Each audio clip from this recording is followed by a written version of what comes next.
রসমালাই তো অনেক খেয়েছো, চাউলের গুঁড়োর রসমালাই কি কেউ কখনো খেয়েছো? যদি না খেয়ে থাকো পুরো ভিডিওটিতে আমার সঙ্গেই থাকো। তো আমি মাত্র চা কাপের 1 কাপ চাউলের গুঁড়ো দিয়ে রসমালাই তৈরি করে নিয়েছি।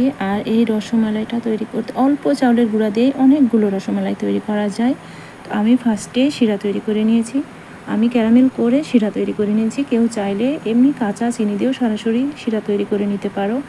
ক্যারামেল করলে কালারটা দেখতে যেমন সুন্দর হয়, খেতে অনেক মজার হয়। আর আমি একটু কনডেন্স মিল্ক দিয়েছি স্বাদটাকে বাড়ানোর জন্য, 2টা এলাচ ফাটিয়ে দিয়েছি, একটা তেজপাতা দিয়েছি। আর ক্যারামেল করার পরে যখন দুধ ঢেলে দিয়েছি তখন কিন্তু ক্যারামেলটা জমাট বেঁধে গেছিলো, এতে ভয়ের কিচ্ছু নাই, ওটা সুন্দরভাবে গলে দুধের সাথে সেট হয়ে যাবে।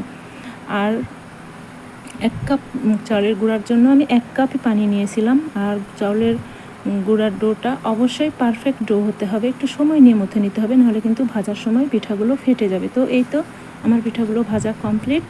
আমি এখন শিরায় দিয়ে দিব। দেখতেই পাচ্ছ কত সুন্দর কিউট হয়েছে, এটা দেখতেও যেমন সুন্দর, খেতেও মাশাআল্লাহ। তো কেমন লাগলো ভিডিওটি? ভালো লাগলে আমার চ্যানেলটাকে সাবস্ক্রাইব করবে। ধন্যবাদ সবাইকে।